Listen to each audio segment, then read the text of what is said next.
Хочу тепер передати слово українським медіа. Давайте перейдемо до 24 каналу. Дуже дякую. Пане президенте, Ірина Узлова, 24 канал. Ми говоримо про те, що дійсно ми готові чути всі сторони. Ми готові до справедливого миру, заснованого на міжнародному праві, яке, як ви кажете, має право і зараз на існування. І дійсно воно є, воно працює, заснованого на статуті ООН, територіальній цілісності. Урсула фон дер Ляєн також говорить під час спільної конференції за підсумками проривного для нас глобального саміту миру про те, що Путін і Росія будуть запрошені до перемовин, коли вони будуть готові йти до миру, заснованого теж на статуті ООН.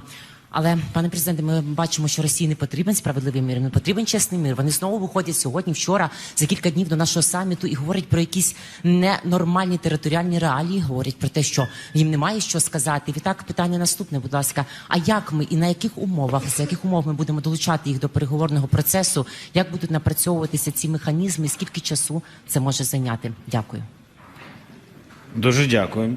Мир не потрібен їм. Факт. Потрібен всім нам. Факт.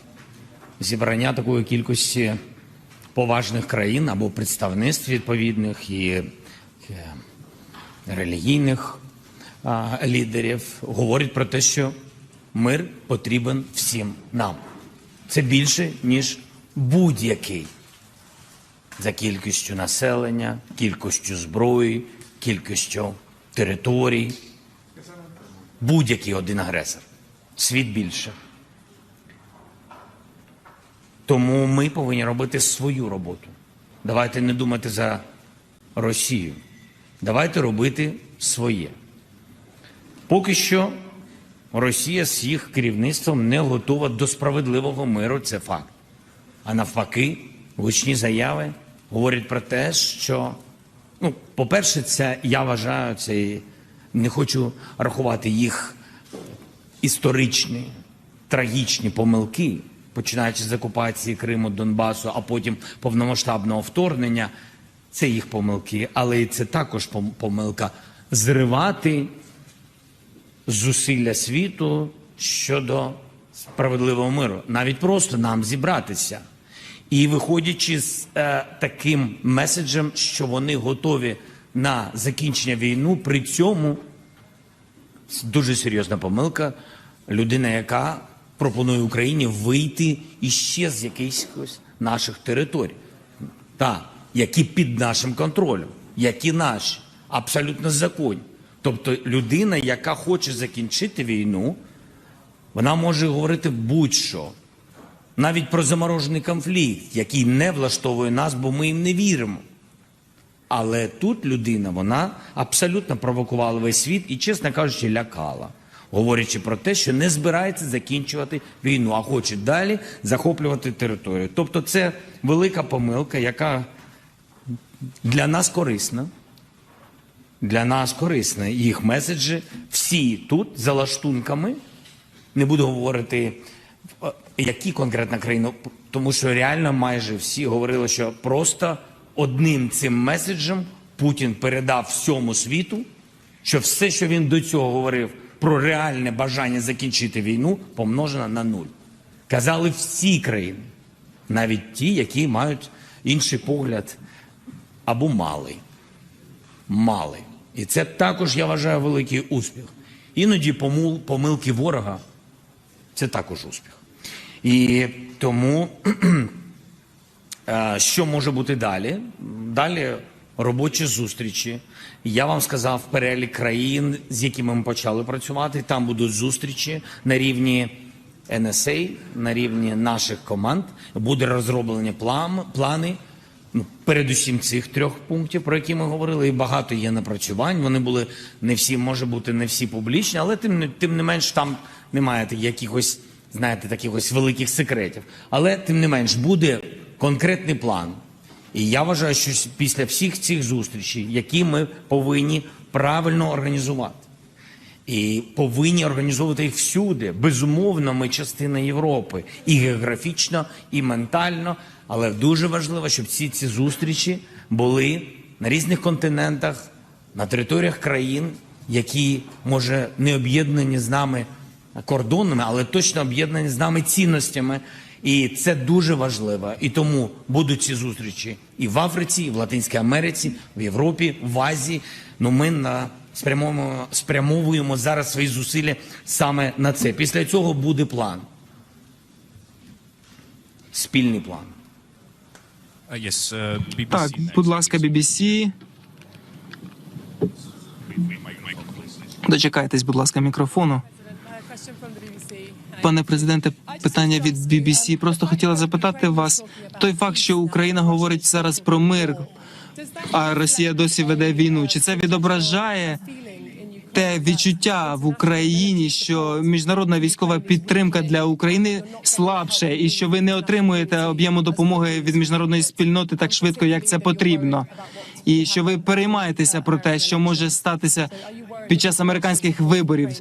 Тобто, чи переживаєте ви, що про те, що міжнародна підтримка щодо надання вам допомоги на полі бою слабше?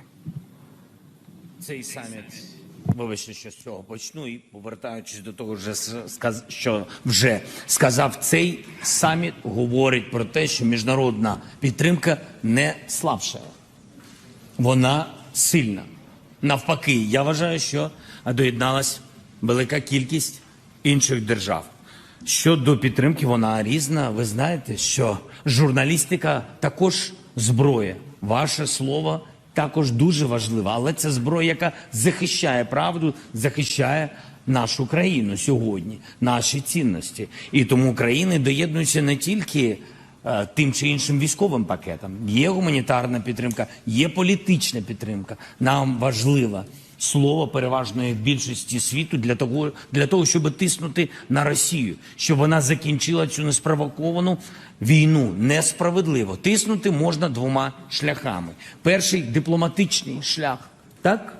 Ну і тим, що ми можемо, тим, чим ми користуємося. Дипломатичний шлях, саміт миру, потім зустрічі, спільний план – це цей шлях. Якщо так, а що стосується другого шляху, тут ви праві. Міцна оборона, міцна армія, міцний український солдат на полі бою, який захищає свої сім'ї, свою країну, свою державність. І це дуже важливо. Проголосований пакет Сполучених Штатів, проголосований, підтриманий пакет Нордік країнами, підтриманий важливий пакет Великобританією. Питання дійсно в термінах. Питання саме в цьому. Не тому, що ми слабшаємо, тому ми заговорили про мир. Ми завжди говорили мир. Ми завжди звертались. Вже майже 2 роки пройшло з того, як ми запропонували формулу миру на G20. Саме в пік війни. І в пік війни ми говорили про мир. Ми хотіли закінчити цю війну. Хотіли, щоб світ тиснув на Росію і закінчив цю війну. І припинив нас вбивати. Просто вбивати цивільних людей.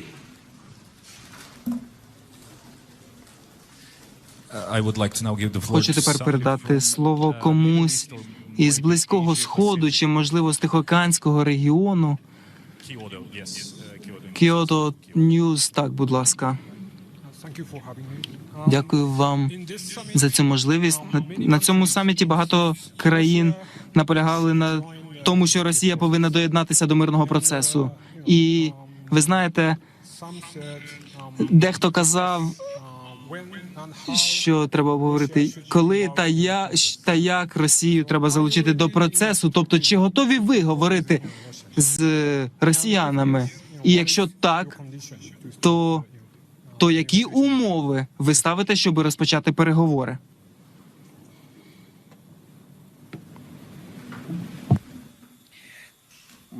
На цьому саміті багато країн, як ви сказали, хотіли залучення представників Російської Федерації. А також більшість країн не хоче їм навіть потиснути руку, щоб ви знали. Тому різні думки у всього світу. І абсолютно справедливо, що вони різні. І мають право звучати і бути різні думки. Тому був напрацьований консенсус, а через те, що ми абсолютно розуміємо, про що говоримо. Росія Не хочу про це повторювати, але якщо ви запитали, Росія блокувала будь-які ініціативи ще перед повномасштабним вторгненням. Наші робочі групи було біля 200 зустрічей, мінських зустрічей, так вони називалися, де не було вирішено жодного питання. Всі блокування були з боку Російської Федерації. Абсолютно всі. Чому? Бо невигідно закінчувати було війну. Доказом цього є повномасштабне вторгнення, бо це є не тільки доказ, а реальне їх бажання. Ось і все. Тому обран процес правильний, саміт миру, а потім розробка відповідного детального плану, а потім, коли це напрацювання є, це говорить про те, що Росія не може його заблокувати навіть початок мирного процесу. А якщо є вже конкретний план, після цього представникам Російської Федерації цей погоджений план буде передано. Ну і потім з вами ми побачимо, чи готові вони до закінчення війни. Ось такі умови діалогу з окупантами.